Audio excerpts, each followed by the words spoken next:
Good afternoon. Great to be inside and not have to be outside. Probably it's better being inside at home, but that's a different story. So the last time we talked about real gases and how their behavior is different from the perfect gas or the ideal gas. And we have seen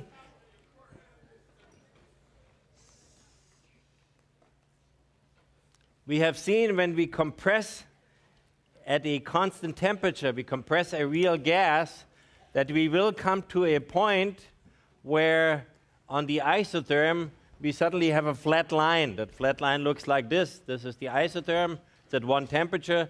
This is ideal behavior here, and suddenly we compress it and we have all this free volume.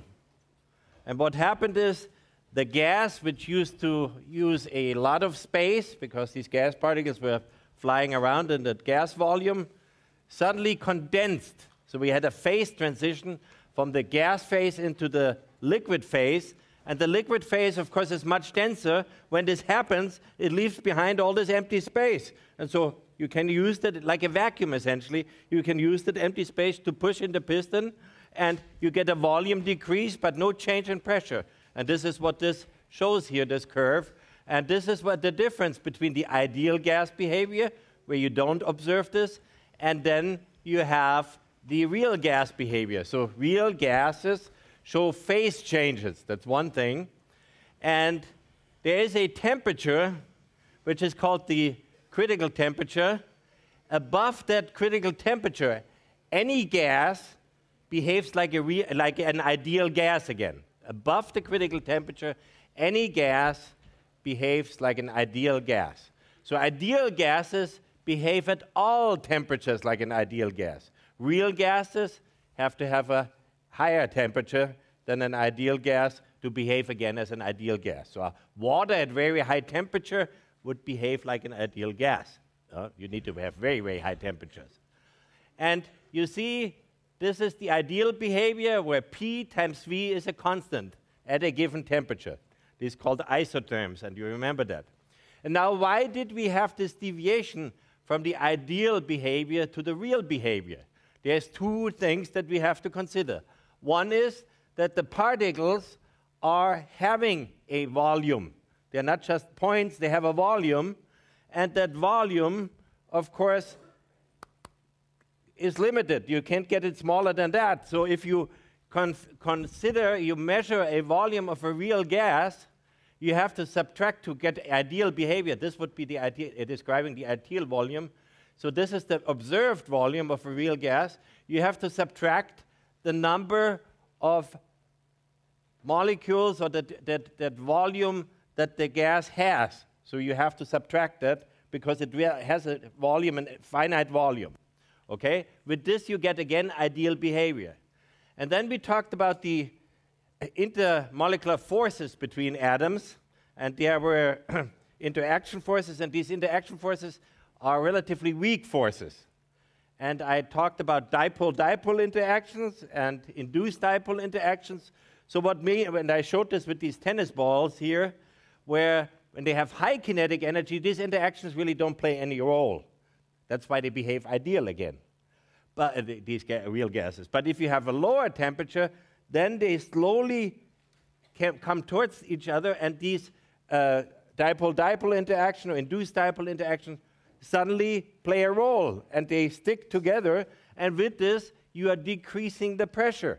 So if you want to come to the real pressure, this is the observed pressure, you have to add these molecules that show that interaction. So the pressure will be increased. So the observed pressure is lower than the ideal pressure. So you have these constants here, and I talked about this. And then we talked about phase diagrams.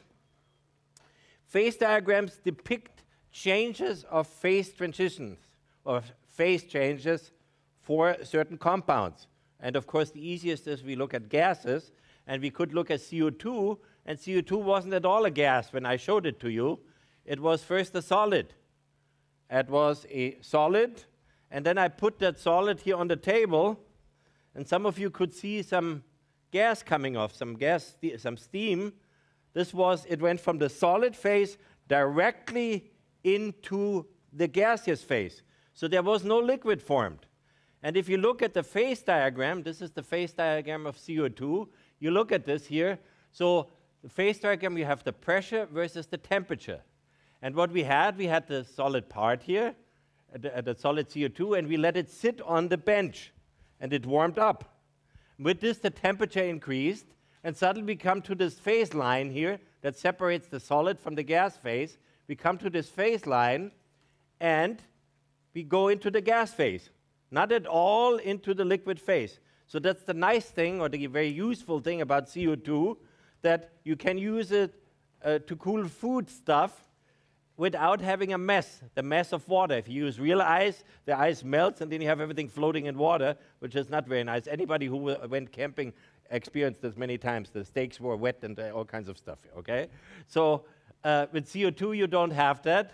And the reason is that CO2 can go easily at a certain temperature from its solid state into the gas state, and this happens around room temperature if you let it sit. Now, you also can go from the solid to the liquid by increasing the temperature. You have to have a higher pressure to go from the solid, that's the liquid area here, to liquid. So you would go from here to here. You also can, by the same temperature, if you have an isothermal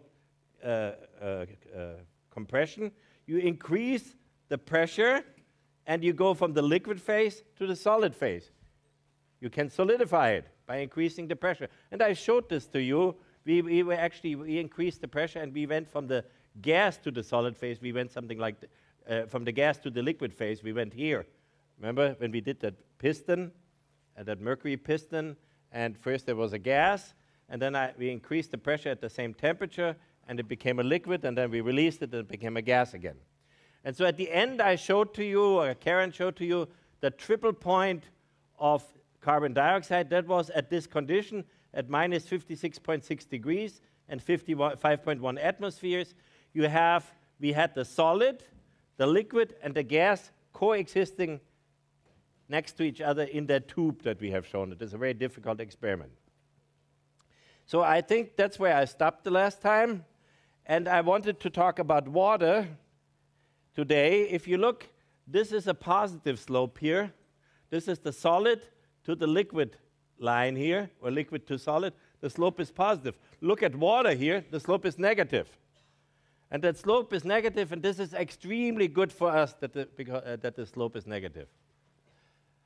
Water is a very peculiar molecule in many aspects, but this is one of these peculiarities.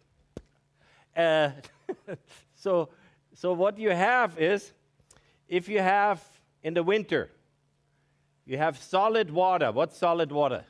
Ice, okay? And you go to your favorite lake or pond, and you want to ice skate, all right? So that means the ice is on the top. It freezes from the top downwards, isn't that right? Okay. This is because this line doesn't go like this, but goes like this. So you have here the solid, and then you increase the pressure, and then you get liquid. What does that mean, increase the pressure? So if you go down in your pond, every 10 meter, remember from the diving experiment, every 10 meter, you increase the pressure by 1 atmosphere, or 10.3 meter exactly, 33 feet. You increase the pressure by 1 atmosphere. So at 20 meters, you have 2 atmospheres, 30, you have 3, and so on and so on. And with this, because you increase the pressure, what will the water become? Liquid. That is actually cool, because we would be really in big trouble if this would not be slanted to a negative slope. It would be slanted this way. Water would be useless for us, essentially, except drinking. But so you would have to start with evolution every year again, okay? Because the lakes would freeze from the bottom upwards if this wouldn't be like this. So that would be a long time till you could ice skate or ice fish or anything. And there would be no fish there because everything would be dead. And that's the nice thing. Because of that slope, the water becomes liquid again as you go down from the surface. Okay? That's one thing. And you can go, the water goes from the solid to the liquid and from the liquid to the gas. So you can, at certain conditions, you have a sublimation where you can go from the solid to the gas, but this is not the norm, essentially. So this would be the phenomenon that I just explained to you. And this curve is called the fusion curve here. That's the line depicting the boundary between the solid and the liquid, okay? When the liquid becomes solid or the solid becomes liquid. And then this would be the vaporization curve. That's the boundary between the liquid and the gas. The gas can vaporize, or vice versa, it can condense again. This would be the vaporization curve. And this would be then the sublimation curve, where you go from the solid subliming into the gas and vice versa. You jump a phase, essentially. That's called sublimation. We don't go from the solid to the liquid and to the gas. We go directly from the solid to the gas. So if you increase at this pressure, if you increase your temperature, you go from the solid to the gas, in this case. There's also a triple point of water, not so easy to be reached. It's around a tenth of a degree Celsius and 4.6 torr, and it's very difficult or nearly impossible to demonstrate this. So I haven't asked you that question, have I? No, obviously not. So we have here, this is for the phase diagram of what? Why do you know that it's water? Because of that slope. That's the only phase diagram that has that slope, all right? Every other phase diagram has a positive slope in this here. That would go here this way. Water is the important part here, that slope. So now I have a process here. This is the critical temperature, okay? And what is above the critical temperature? Gases behave like ideal gases, all right? So what we do, we increase, we obviously are beyond here, this here, and this is an isotherm at this temperature here. An isotherm, we're increasing the pressure, okay? We're increasing the pressure from here to here. Would that be depicted by curve curve A, curve B, or curve C? Think about it, and then give me your answer. Don't forget Mr. Boyle.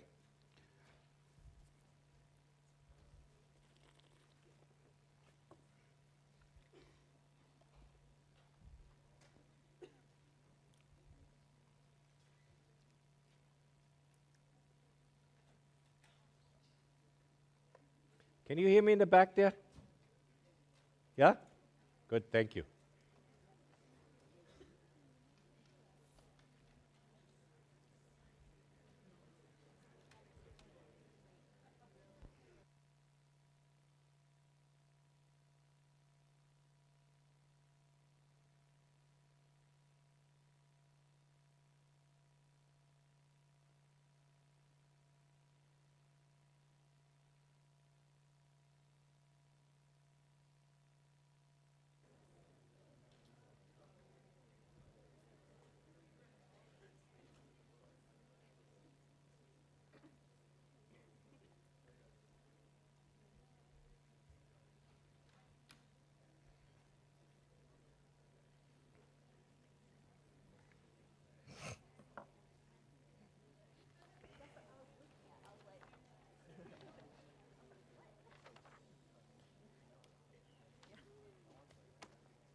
Okay, there's a clear majority for this.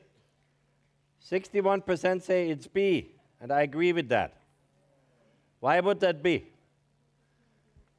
So we have above the critical temperature, how does the gas behave? Like an ideal gas. When we started out with gases at all, the first thing I was telling you, one of the first things was P times V is a constant. It's an isotherm. And this was Boyle's curve, wasn't it? The guy with the animal suffocations. P times V is a constant.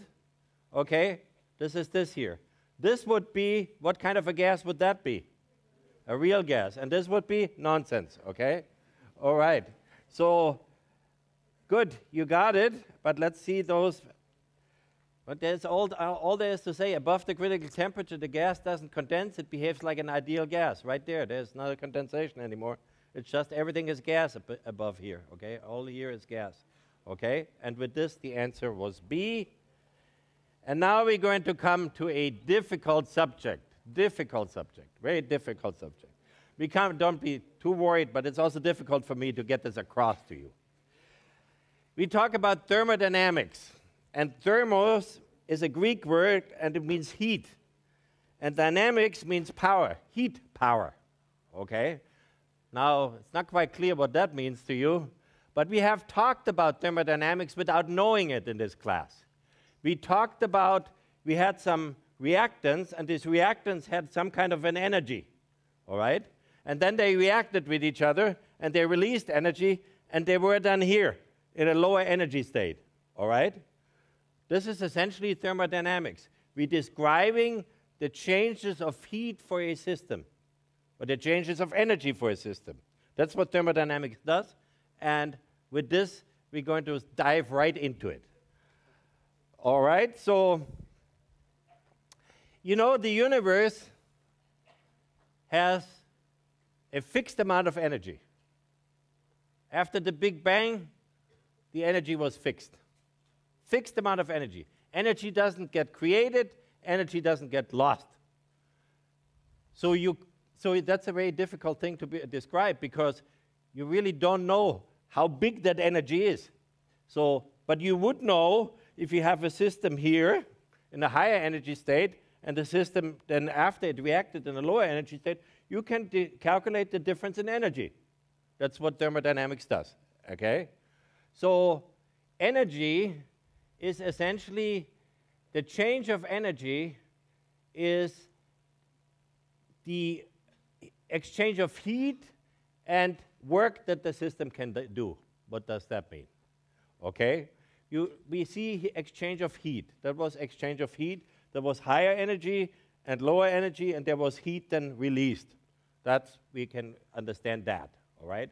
Now let's see how we're going to define that. So heat and work are means to transfer energy between two systems or within a system. So we have seen when we release heat in a chemical reaction, is that a negative value or a positive value? Negative. So that's our first definition. Let me get you the overview here before. We release heat, so Q is the heat, so it's negative, has a negative sign. If we put in heat in a system, this is our system. Let's say it's a gas, an ideal gas. The blue stuff is an ideal gas. It's in a sort of a piston, but there's no piston drawn at this point, okay? So this has a fixed energy here, and now I release heat. What would happen to that energy of that system here? The energy goes down, absolutely, because I haven't defined that there can be heat exchange here. So now I put in heat. What would be the sign? Positive, I put it. What happens to the energy of the system? Goes up, okay? Good. Delta E is larger than 0. Now, let's see the system has a certain fixed amount of internal energy. That's what we were talking about. And now I have a piston, okay? And the gas could, for example, be compressed. So the outside pressure works on it. So work is done on the system. Is that okay? Work is done on the system. So let's see, work is done on the system. So the work is then done on the system, it's positive, okay? That's another definition. So now we can do work against an external pressure. Either we compress it or we expand it. Now, if the system does work against an external pressure, so I do that again, the system does work against an external pressure, what happens to the energy, internal energy of the system? It goes down, exactly. You're good. So, and what would be the sign of the work? Negative. If the system does work, so if you have an expansion against an outside pressure, then it's negative.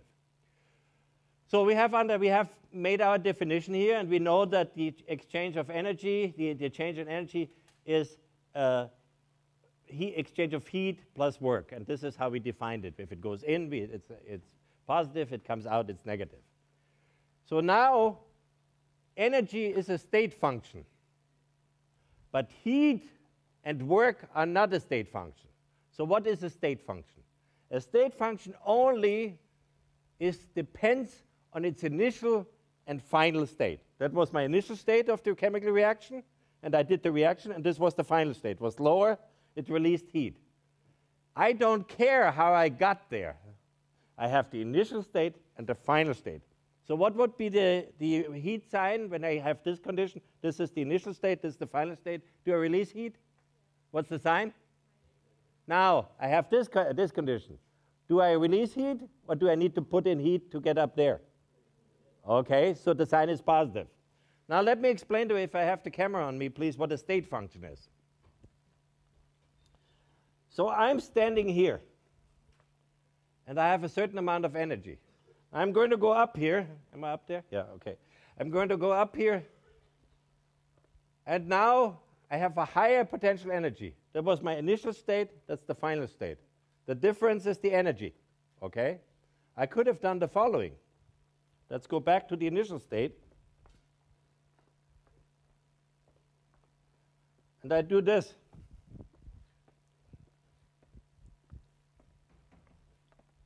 Oh, whoops, I went wrong. Is it here? No, the final state is here. Okay. I go to the final state. What is my final state? I'm still here. And this was my initial state, it was the final state. I went up here and went down here. It doesn't matter. This is my initial state, this is the final state. That's a state function, all right? It only depends on the initial state and the final state. Let me explain you a little bit more about this, a little bit clearer. So we are here in Pimentel Hall, and I want to go to Denver. So I drive to the airport. So the initial state is Pimentel Hall, okay? I'm here at Pimentel Hall. I want to go to Denver. So I drive down to the Oakland airport, and I hop on a plane and go to Denver. And let's say I have a meeting at the Denver airport. So I started, my initial state was here. The final state was the Denver airport. That was one possibility. The other possibility, which I don't suggest, but would be also a possibility, I hop in my car, I drive down to Houston, and from Houston I go to New Orleans, and from New Orleans I go down to Key West, okay? And then from Key West I go to New York, and from New York I drive, in a long, long drive, I drive to Denver airport. Now I'm there where I wanted to be. So I wasted a lot of energy, but the initial and the final state is still the same. I started here, and I ended up in Denver. That's what thermodynamics is about. It's about state functions, okay? It's nothing to do how you get there. All right, you know what a state function is, and heat and work are not state functions. They are, okay, they are means of transferring energy from one system to the other. So what we have really defined here, we have a system and we have the surroundings. So we calculate the changes of the system and calculate the changes of the surroundings, not the absolute energy, okay? So if you, for example, I ask, okay, one guy calculates the system, the change of the chemical reaction, and the other guy calculates the whole energy of the surroundings. That would be the whole universe. I highly recommend to say, I do system, okay? The system. You don't want to calculate the energy of the whole universe. You will be in very big trouble, essentially. So, and there is a conservation of energy. There is never energy created nor energy lost. If you transfer one thing out of a system, this system has lower energy, and the other system, the surroundings, has higher energy, okay? So this is the conservation of energy. We look at it as a system and the surrounding. Our universe, our thermodynamic universe, is the change in energy of the universe is zero. And it is made up of the change of the system and the change of the surroundings. And this should give zero, because we conserve energy. So we have set now the pace for this, and now we come to the real piston experiments. So if you have, for example, let's see, you have a you take a piston and you expand. You have this is a gas here, okay? This is the cylinder, and this piston can move up and down here, yeah, the red thing. You get it? Can move up and down. And on the outside, you have the external pressure, whatever that is, whatever we want to define it. There's a certain pressure. So now what is the work you do when you move that piston? Okay, you move it from here to here. The work is the force times the distance, okay? The distance is the height as far you have pushed the piston up or down. And what is pressure? Pressure is force divided by a unit area. This is my unit area here. So now I put that force in here. I substitute that force here with pressure times A. So I have pressure times A. I have pressure, then it's the external pressure. A times delta H. What is A times delta H?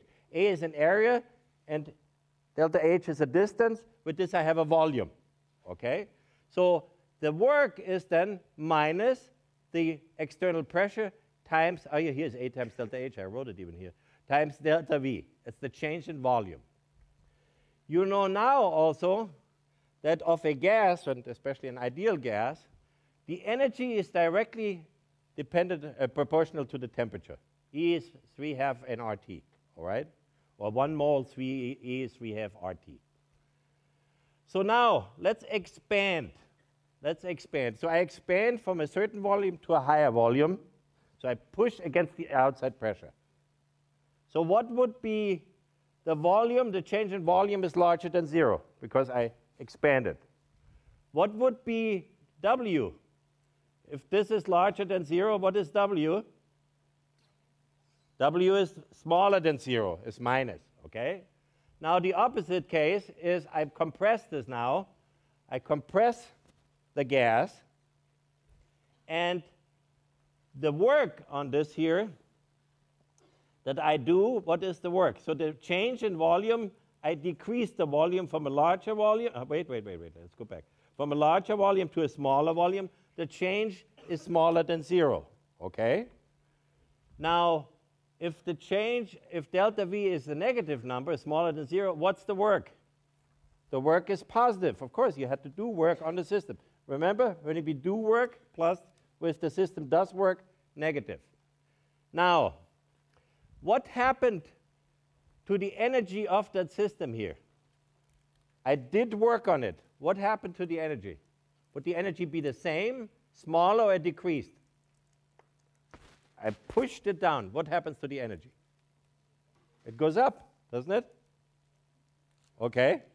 If I expand it, now let's look at it this way. If I expand it, the system itself does work.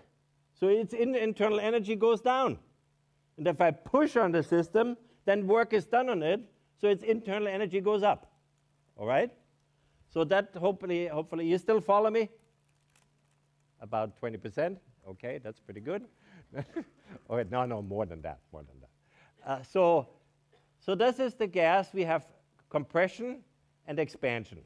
So we looked at the work, and we also sort of deduced the internal energy, what happens to it.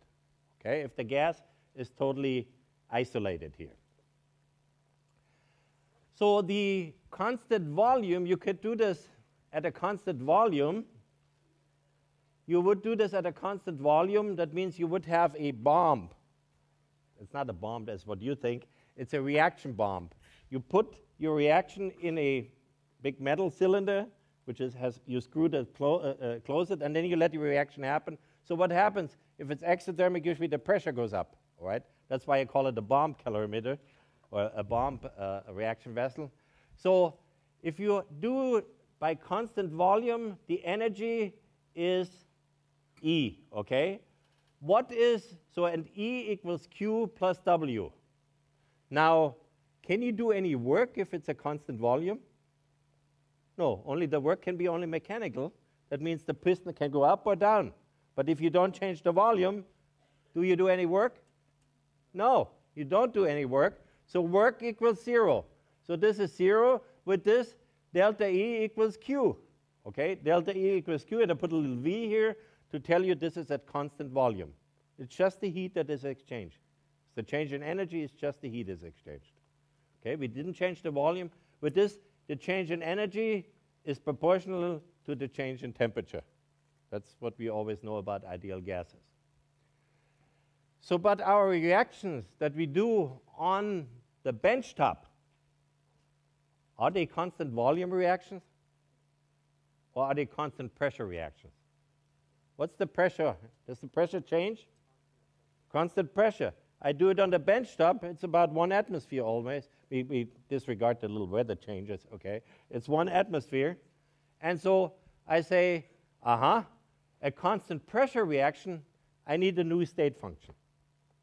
And the state function we call H, and we call it enthalpy. That's nothing but the energy at constant pressure. All right? So what would that be? The energy plus P times V, the pressure work. So what would that be here? Delta H, the change, would that be delta E times P times delta V plus V times delta P. Okay? But delta P is 0 because we don't change the pressure. With this, you have that expression. Delta H is delta E plus P times delta V.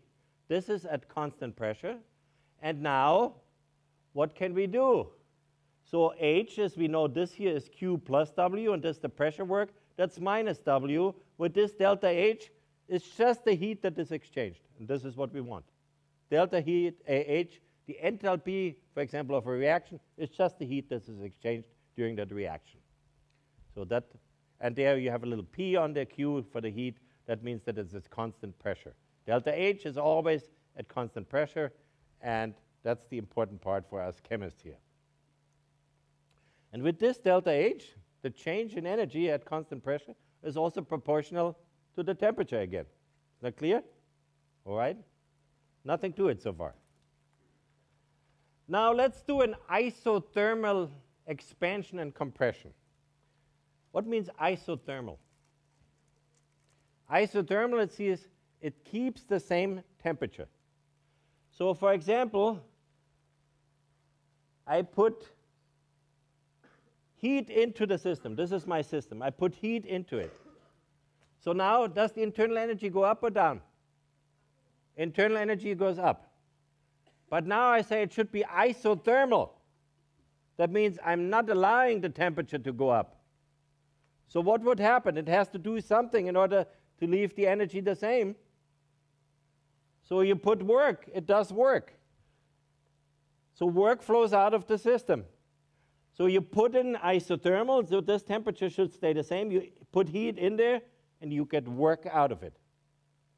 Sounds familiar to you? You've been driven here today? That's how your car engine works. That's how the steam engine works. And this is how thermodynamics came to perfection, because they wanted to optimize the performance of these steam engines. So what you do, the same amount of joules, in an ideal case, of course, the same amount of joules that you put in here, you get out of work. Unfortunately, it's not like this because there are other factors in there, but for our consideration, that's what it is. Okay? So what would be the compression? What do I do? I do a compression. So I do work on the gas. I do work on the gas. I compress the gas. What happens to the internal energy? It goes up, isn't it? So I don't want it to go up. I want it to stay the same because I have isothermal conditions. If the energy goes up, the temperature must go up because it's 3/2 RT. I want to have isothermal conditions. Temperature has to stay the same. What can I do? I give off heat. Excuse me.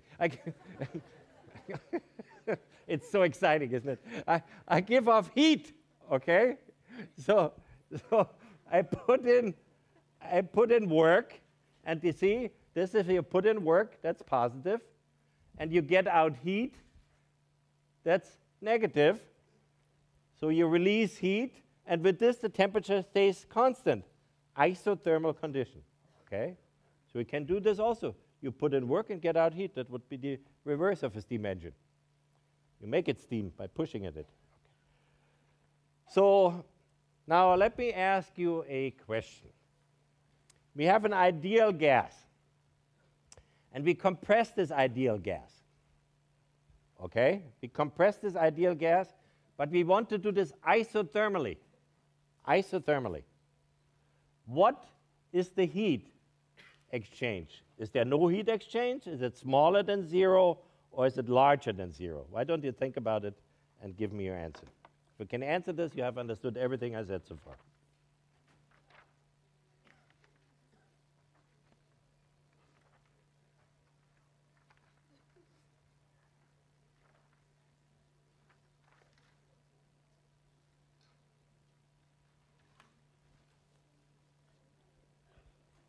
Just forget about all the formulas, okay? So you compress this. What happens to the internal energy of the gas? Okay, but you want to stay isothermal. I just talked about this. You want to stay isothermal. So what happens there? No. You did work on the gas. So compression is you do work on the gas, then that work can come out.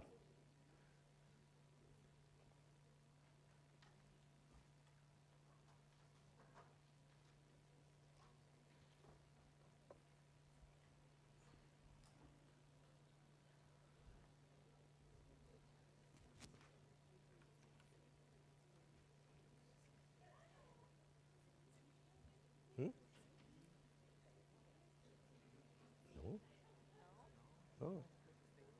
No. What happens there? Isothermal. You have to keep the temperature the same. So you got to get rid of the heat. Okay, where does it go?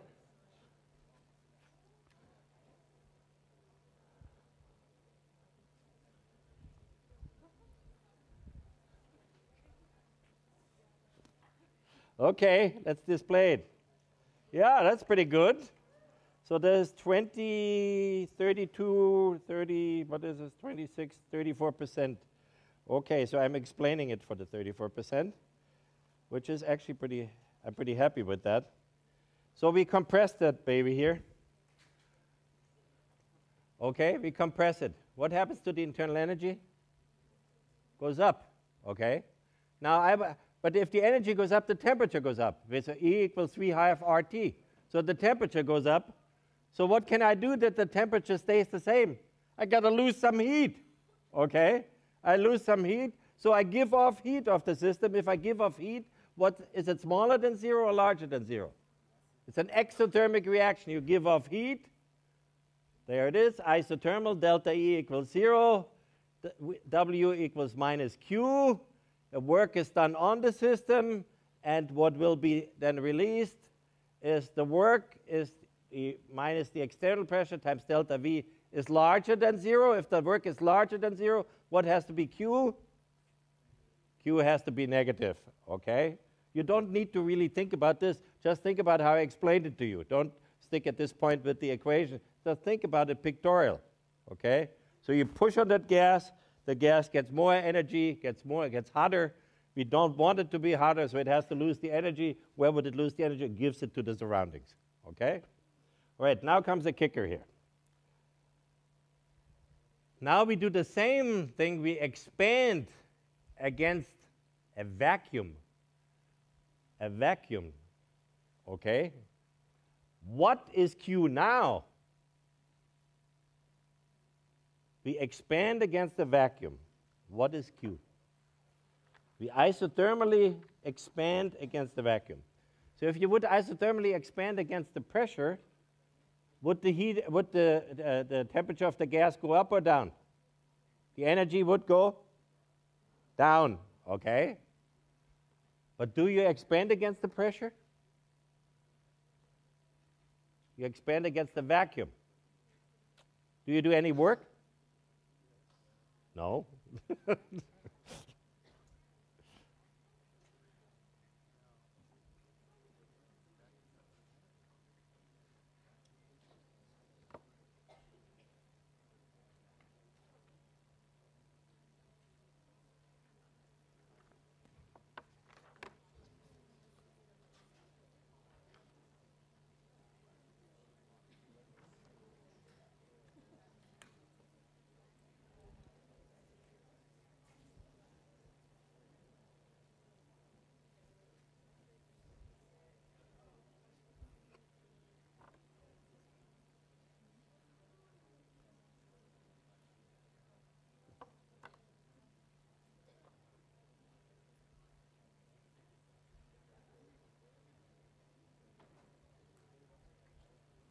Got it, huh?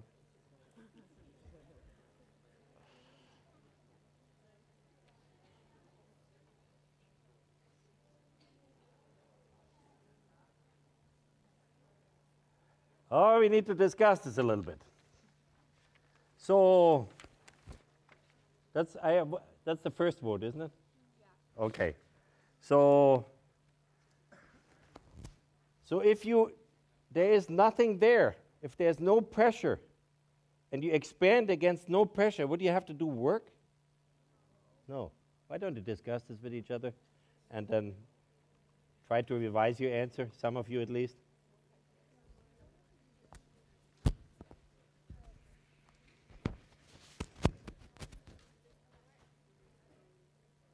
What did you vote?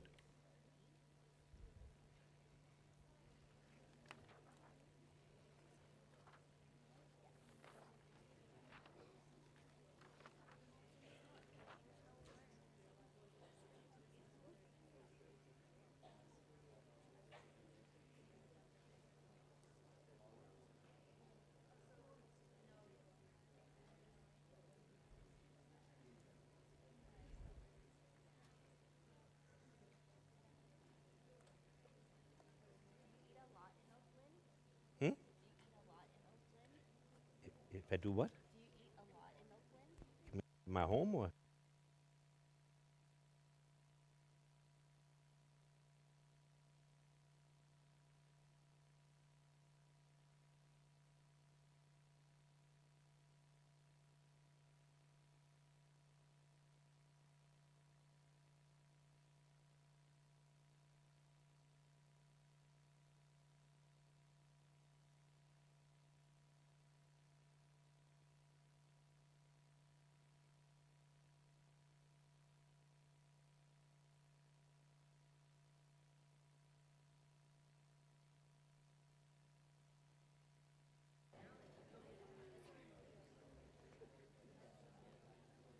Yes! Excellent. You're getting it after the second attempt, but which is fine, okay? So you need to think in these ways that I try not to hang on too much to the formulas at this point. You will get caught up with the formulas. Okay, so we do it in expansion, and the expansion is isothermal. That means the temperature has to stay the same, okay? So the delta E is 0, okay? Temperature has to stay the same. With this, the work is minus the heat exchange, or minus the heat exchange is the work. And with this, you don't do any work because you're expanding against a 0 pressure. This is your work. It's the external pressure times the change in volume. And this is 0. With this, the work is 0. And with this, Q is 0. And your answer has to be then B. All right. So let's make it even a little bit more complicated. We had the possibility of exchanging heat between the system and the surrounding. Now we don't allow it to exchange heat. We put it in a thermos and we said, we don't allow that gas to exchange heat. All right? But we can compress it and we can expand it. So, so if it doesn't exchange heat, which is Q is then 0, then as the change in energy is just the work. Okay? So if we do, the gas does work. The gas does work, and there is no heat flowing in and out. What happens to the energy of the gas? Goes down. Okay? So if, and our definition was if the system does work, it's negative, remember, negative. So that was smaller than 0. With this, the energy of that gas goes down, and this is also smaller than 0. Now you know so we don't let the heat flow in that we need to do the work. Okay? We have it isolated. Now comes the reverse. The reverse is we do a compression. Compression, we do work on the system. Work is positive. That means it's larger than 0.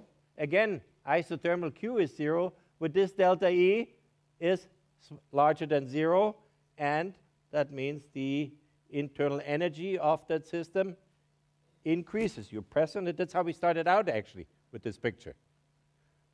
So let me ask you a question. We have here a compressed gas.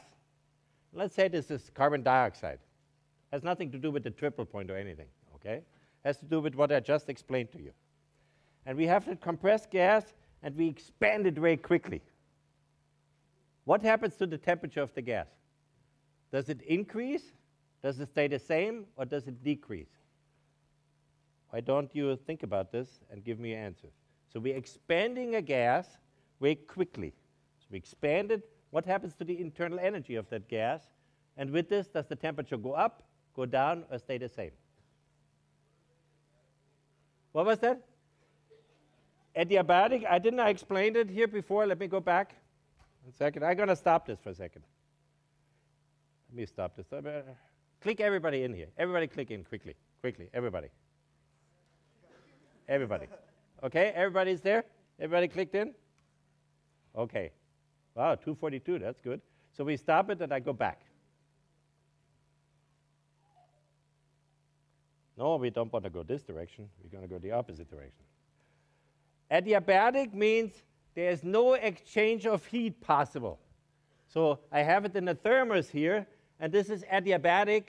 I think I said it, but I didn't use the word adiabatic. I said there's no exchange of heat possible. That's an adiabatic expansion or compression.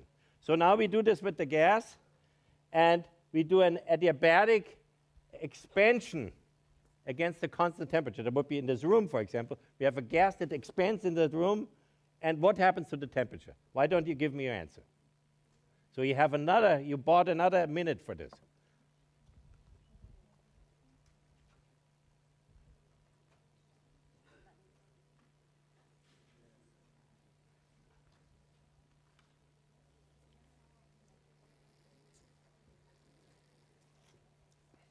I appreciate your question. Thank you very much. That's important. If you don't get it, ask me.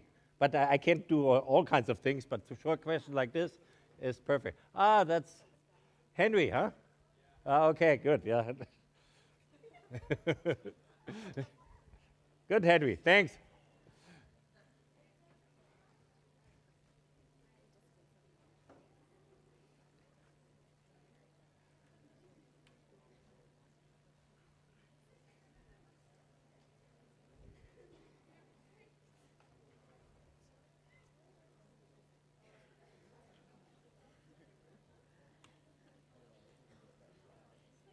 Everybody's in, huh? Everybody, click in. I'm going to cut it short. I want to show a little demonstration. Done?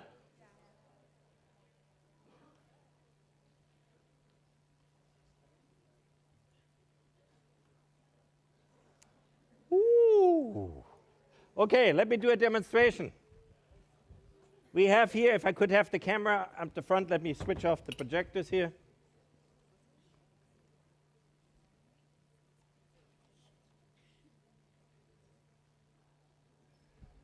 So I have here carbon dioxide.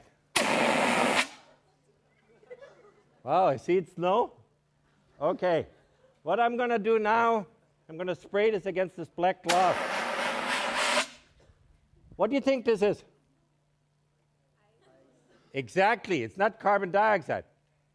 It became obviously so cold when it expanded that it froze out the air, the water in the air, and made ice. So that's how we do snow. Let me do that again.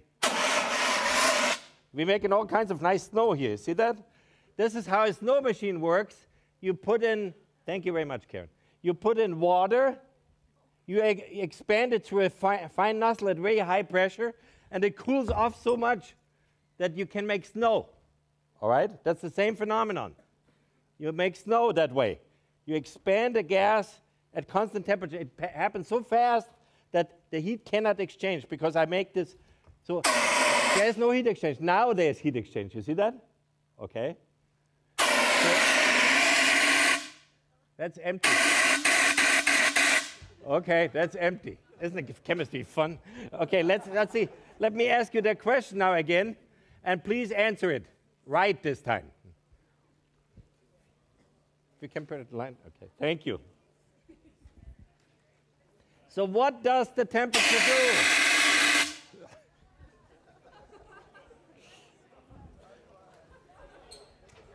Let's make some snow, okay? There it snows, you see it? Give me the right answer. Everybody in? I need to finish up here. No, I have a minute still. Come on, there's 2 guys missing, 4 guys missing. All right, I can stop now? Yeah. I think everybody has that answer. I hope so. Yes, okay.